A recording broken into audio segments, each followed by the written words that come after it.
ഒന്നുമില്ലാതെ ചെയ്യാനാക്കാരുമ്പോൾ ആരെങ്കിലും ഇല്ലാതെക്കണം ഇത് കഴിഞ്ഞാണ് അവിടെ ചെയ്യാം. ഞാൻ എന്തെങ്കിലും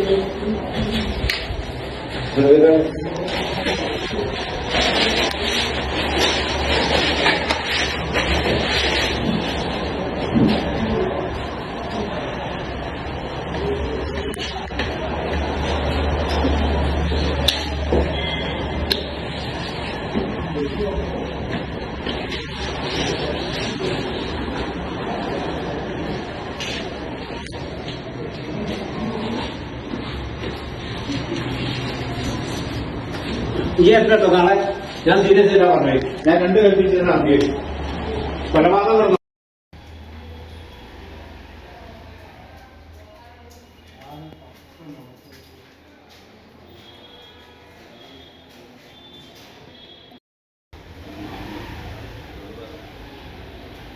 പൂട്ടിൻ്റെ ഉള്ളിൽ ഓരോ വേസ്റ്റുകൾ തിരികെ വയ്ക്കുക, അതേപോലെ പശ വെച്ച് വയ്ക്കുക, വേറെ പൂട്ടിട്ട് പൂട്ടുക, അങ്ങനത്തെ ഒരുപാട് പരിപാടികൾ. അപ്പോൾ എന്തായാലും അതിന് വേറൊരു കാരണം കൂടി ഉണ്ടാവും. മൂപ്പര് നമ്മളെ കൂടെ ജോലി ചെയ്തിരുന്ന ആളായിരുന്നു. മൂപ്പര് പെട്ടെന്ന് മൂപ്പര് നിർത്തിയെന്ന് പറഞ്ഞിട്ട് മൂപ്പര് പോയതാണ്. ഇപ്പോൾ എന്തുകൊണ്ട് അങ്ങനെ ചെയ്യണമെന്നുള്ളത് എനിക്ക് വ്യക്തമായിട്ട് അറിയില്ല.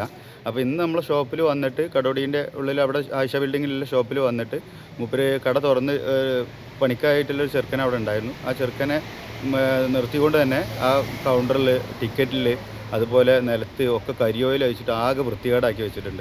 നമ്മൾ ഒരുപാട് പൈസ നഷ്ടം വന്നു. അതായത് കൗണ്ടറും കാര്യങ്ങളും പുതിയ കാർപ്പറ്റാണ്, മറ്റേ കസാര പോയി, കസാരയൊക്കെ പിന്നെ തുടച്ചാൽ കിട്ടുന്നത് വയ്ക്കാം. കൗണ്ടറൊക്കെ ആകെ മൊത്തമായിട്ട് കരിയോയിൽ വെച്ചിട്ട് വൃത്തികേടാക്കി വെച്ചിട്ടുണ്ട്. ഒന്നും ചെയ്യാൻ കഴിയില്ല. അപ്പോൾ അതുപോലെ തന്നെ ഇന്ന് പ്രൈസ് എടുക്കുന്ന ടിക്കറ്റാണ് അവിടെ ഉണ്ടായിരുന്നത്. ആ ടിക്കറ്റ് ഒന്നായിട്ട് കരിയോയിൽ വെച്ചിട്ട് ടിക്കറ്റ് മൊത്തം നാശപ്പെടുത്തിയിട്ടുണ്ട്. ഇനിയിപ്പോൾ ആ ടിക്കറ്റിൽ എന്തെങ്കിലും പ്രൈസ് ഉണ്ടെങ്കിൽ നമുക്ക് ഒന്നും കിട്ടില്ല. എന്താ വെച്ചാൽ നമുക്ക് ആ ടിക്കറ്റ് വിൽക്കാതെ കുറേ നാശനഷ്ടങ്ങൾ വന്നു. എല്ലാം കൊണ്ടും ബുദ്ധിമുട്ടാക്കിയിട്ടുണ്ട് അയാൾ. ഇതിനെതിരെ ഇപ്പം ഞാൻ വ്യാപാരി വ്യവസായാലും അതുപോലെ പോലീസ് സ്റ്റേഷനിലൊക്കെ കംപ്ലയിൻറ്റ് കൊടുത്തിട്ടുണ്ട്. നമ്മളത് എന്താ വെച്ചാൽ ചെറിയൊരു കടയാണ്, ലോട്ടറി ഷോപ്പാണ്. ഓവർ പൈസേൻ്റെ പരിപാടികളൊന്നും ഇല്ലെങ്കിലും അതായത് അടിച്ചു കഴിഞ്ഞാൽ വലിയ സംഖ്യയുടെ ഇതാണ്. അപ്പോൾ ഇതുപോലെ തന്നെ ഒരുപാട് ഷോപ്പുകളും ജ്വല്ലറികളും അനവധി ഷോപ്പുകൾ ഈ മാവൂര് ചുറ്റുവട്ടത്തുണ്ട്. ഇതുപോലെയൊക്കെ ഇതേപോലത്തെ സംഭവങ്ങൾ എല്ലായിടത്തും നടന്നു കഴിഞ്ഞാൽ എല്ലാവർക്കും വളരെ ബുദ്ധിമുട്ടാവും. ഇതിനെതിരെ എന്തായാലും ഒരു നല്ലതായിട്ടൊരു തീരുമാനം എടുത്തു തരണം എന്നാണ് എനിക്ക് പറയാനുള്ളത്. ഇന്ന് കാലത്ത് ഷെജിൽ നടത്തുന്ന ലോട്ടറി കടയിലേക്കാണ് മുൻ ജീവനക്കാരനായിട്ടുള്ള ഒരാൾ കടന്നു കയറിയിട്ട് മുൻ വൈരാഗ്യങ്ങളൊക്കെ വെച്ചുകൊണ്ട് തന്നെ വേണ്ടാത്ത ആഭാസങ്ങൾ കാണിച്ചു കൂട്ടി കടയിലുള്ള വിൽക്കാൻ വെച്ച ലോട്ടറിൻ്റെ മുകളിലേക്ക് മുഴുവൻ കരിവാലെടുത്ത് വെച്ചു അതിഭീകരമായ ഭീഷണി.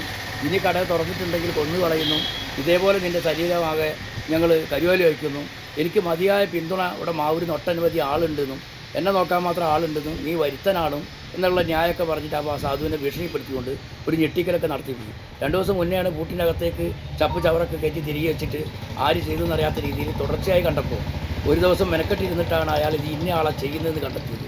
അതിൻ്റെ 2 നാൾ മുന്നെയാണ് അയാളെ ഇവിടെ ഈ സിജിലിൻ്റെ ഉടമസ്ഥയിലുള്ള 2 ലോട്ടറി കടയ്ക്കും എക്സ്ട്രാ പൂട്ടിട്ടിട്ട് ഒരു കട ഉടമ ചെയ്യുന്ന തരത്തിൽ ഒരു ഭീകരമായ രീതിയിൽ പണിയെത്തിച്ചു പോയത്.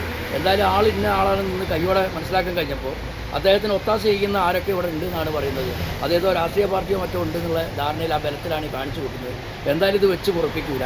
ഇത്തരം തോന്നിവാസങ്ങൾ കാണിച്ചുകൊണ്ട് ഞങ്ങൾ ഓരോരാളെയും ഇവിടെ ദ്രോഹിക്കാൻ ഞങ്ങൾ വിടില്ല എന്ന് പറഞ്ഞാൽ ഇത് മേലിൽ ആവർത്തിക്കാതിരിക്കുകയും വേണം. അത് ഏതെങ്കിലും തരത്തിലുള്ള തൊഴിലാളികളോ മറ്റുള്ളവരോ ഏതെങ്കിലും റേഡിയോ യൂണിയനോ മറ്റോ കൂട്ടുപിടിച്ച് ഇത്തരം പ്രവൃത്തികൾ ചെയ്തിട്ടുണ്ടെങ്കിൽ അത് കൈയും കെട്ടി നോക്കി നിൽക്കാൻ കേരള വ്യാപാരി വ്യവസായി ഏകോപന സമിതി എന്ന സംഘടന ഒരിക്കലും തയ്യാറല്ല. ഞങ്ങൾ പ്രതിഷേധമുണ്ട്, അതിൽ അപലപിക്കുകയാണ് ഞങ്ങൾ. മേലിൽ അത്തരം വിഷയങ്ങൾ കാണുന്നവർക്ക് കാര്യങ്ങൾ ഞങ്ങൾ മാവൂർ പോലീസിൽ ധരിപ്പിച്ചിട്ടുണ്ട്, പരാതി കൊടുത്തിട്ടുണ്ട്. അപ്പോൾ പോലീസിൻ്റെ കൃത്യമായ വഴി നോക്കി പ്രവൃത്തി ചെയ്യാമെന്ന് ഏറ്റിട്ടുണ്ട്. ഏതെങ്കിലും തരത്തിലുള്ള വീഴ്ച വരുന്നവർക്ക് ശക്തമായ പ്രതിഷേധവും മേൽ പരാതികളുമായിട്ട് ഞങ്ങൾ മുന്നോട്ട് പോകും എന്നാണ് ഈ സമയത്ത് പറയാനുള്ളത്. Gulf media studio audio video editing, still photography, ആധുനിക സംവിധാനത്തോടെ സൗണ്ട് ഡബ്ബിംഗ് സംവിധാനം, Dolby Atmos, 7.1, 5.1 mixing. Gulf media studio Mavoor Kattangal റോഡിൽ. ഗൾഫ് മീഡിയ സ്റ്റുഡിയോ പോസ്റ്റ് ഓഫീസിന് മുൻവശം, കാട്ടാങ്ങൽ റോഡ്, മാവൂർ. മൊബൈൽ 8921716618.